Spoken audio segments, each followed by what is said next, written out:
आज की हमारी कहानी का नाम है नई साइकिल। ये कहानी शुरू होती है दिल्ली के एक छोटे से मोहल्ले से।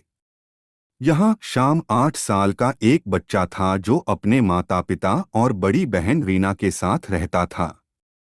उसकी माँ का नाम शीला था और पिता का नाम राजेश।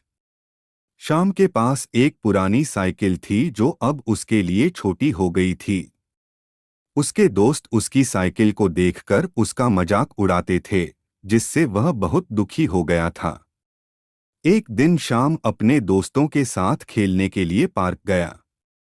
जब वो खेलकर वापस आने लगा, तब उसकी साइकिल को देखकर उसके सभी दोस्त उसका मजाक उड़ाने लगे कि उसकी साइकिल कितनी पुरानी है, और वो सब उसे अपनी अपनी साइकिल दिखाने लगे।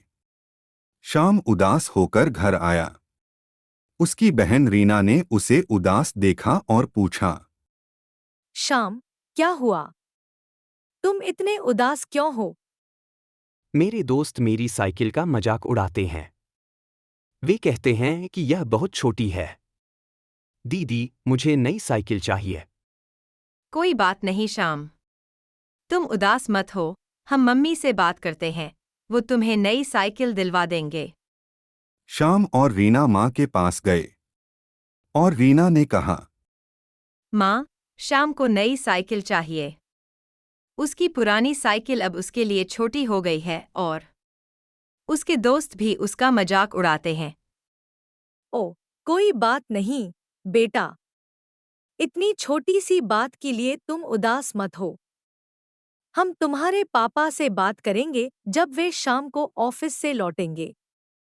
शाम को जब राजेश घर लौटे, तब शीला ने कहा, राजेश, शाम आज बहुत उदास है। इसके सभी दोस्त इसकी साइकिल के लिए इसका मजाक उड़ा रहे हैं।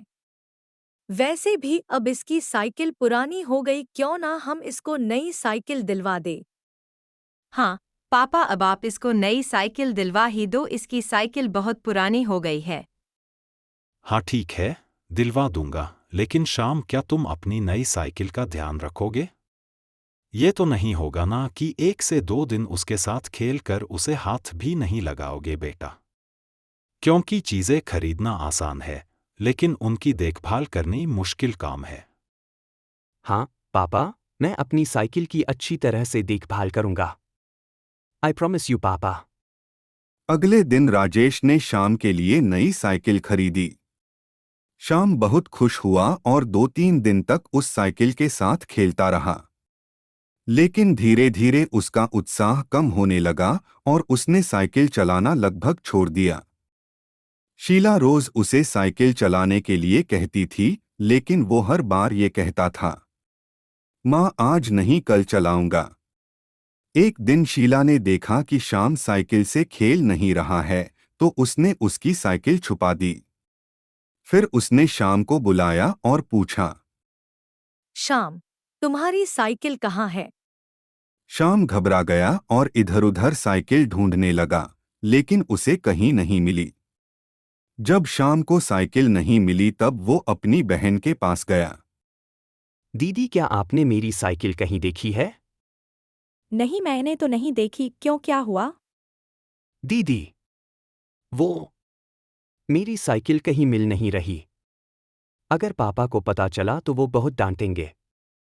जब शाम थक कर बैठ जाता है, तब शीला उसके पास आती है और उससे बात करती है। शाम, साइकिल तो मैंने छुपा दी है। तुमने कहा था कि तुम इसे रोज चलाओगे, लेकिन तुमने इसे चलाना ही बंद कर दिया। अगर बेटा तुमने साइकिल चलाना ही नहीं था तो खरीदी ही क्यों थी? क्या वो सिर्फ अपने दोस्तों को दिखाने के लिए थी? माँ, मुझे माफ कर दो। मैंने सच में इसे चलाना बंद कर दिया था। मैं इसे दिखाने के लिए ही चाहता था। लेकिन अब मैं समझ गया हूँ कि मुझे इसे चलाने का मजा भी लेना चाहिए। ठीक है, बेटा। हमेशा याद रखना, चीजों की कदर करनी चाहिए और उनका सही उपयोग करना चाहिए। शाम ने सिर हिलाया और वादा किया कि वह अब से अपनी साइकिल की अच्छी तरह से देखभाल करेगा और रोज चलाएगा। इस कहानी से हमें यह सीखने को मिलता है कि हमें अपनी चीजों की कदर करनी चाहिए और उनका सही उपयोग करना चाहिए, ना कि चीजें दिखावे के लिए खरीदने चाहिए। Thanks for watching.